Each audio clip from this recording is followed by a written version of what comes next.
Well, I just returned for my 15th burn.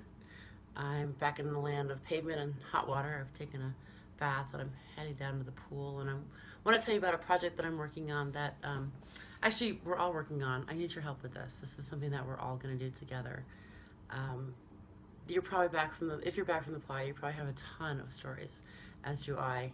Um, there's one story in particular I want to tell about this year's burn. I mean, I could talk about that amazing experience in center camp where the lamplighters processed out of their shade structure, and just it was so moving, and running into friends, and a collision of pink and green that resulted in matching cruises.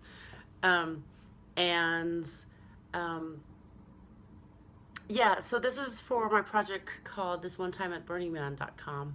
And we're writing a book, you and I, all of us together. I know that the journalists have been telling the Burning Man story for many years.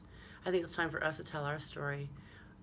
When I'm on the playa and the inevitable question, how long have you been coming out, gets asked, and I say that my first burn was in 95, the questions start. Usually it's, was it really different, or how different was it? And then they want to hear stories, and I've got some great stories, and I know you do too. And I want them all to be shared together. I want to put together a book, and so I'll tell you my story from this year, and then my intention here is to start making regular recordings and share your stories. So the website, this one time at burningman.com, there's a form you can fill out, and I would love it if each story contained the year that it happened, any year, this year, last year, on Baker Beach, everything in between. I want all of our stories to be told.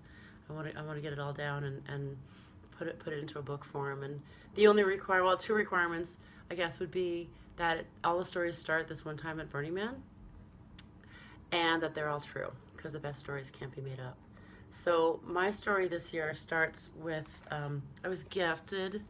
It starts with this gift. I was gifted an inner circle perimeter pass for the burn, and one of my campmates and I went out to the 12 o'clock side, and we were aligned perfectly with the man, and we were hanging out with the fire performers, and it was absolutely magical and beautiful. And the man's arms raised, and the fireworks were absolutely incredible. And then an incident happened that I'm sure you've heard about, and my experience with that is not what the story is about.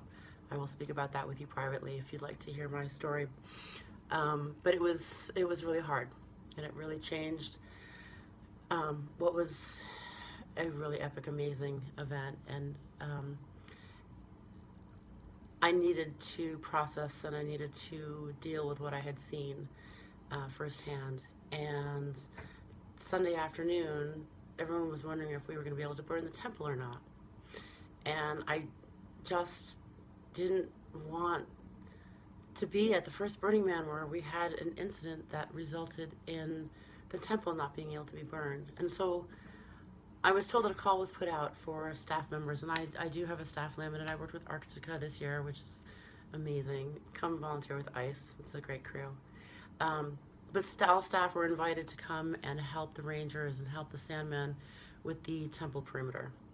And the BLM required that there be at least 350 staff helping out and building a strong perimeter. They put a chain link fence around the temple, and then there was a temple, and then the chain link fence, and then the Sandmen, and then the rangers, and then the staff.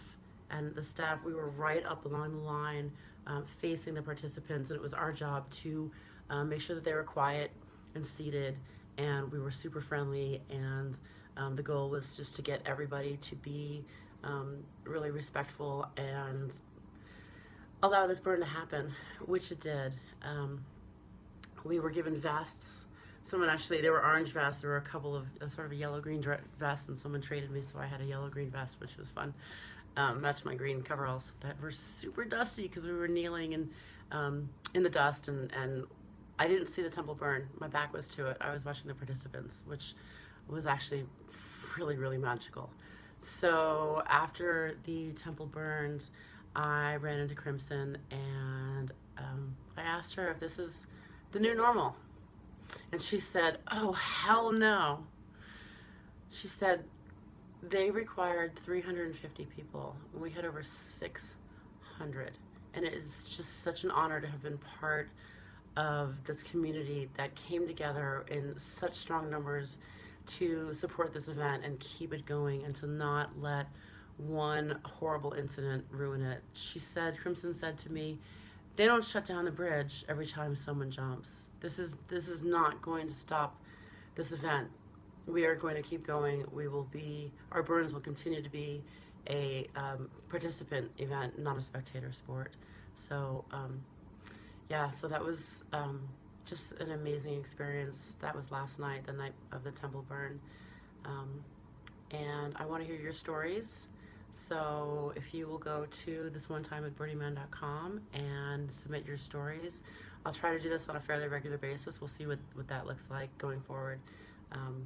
But I want my next stories to be your stories. So please, no matter what year, no matter what your stories, as long as they're true, that they actually happened, thisoneTime@BurningMan.com.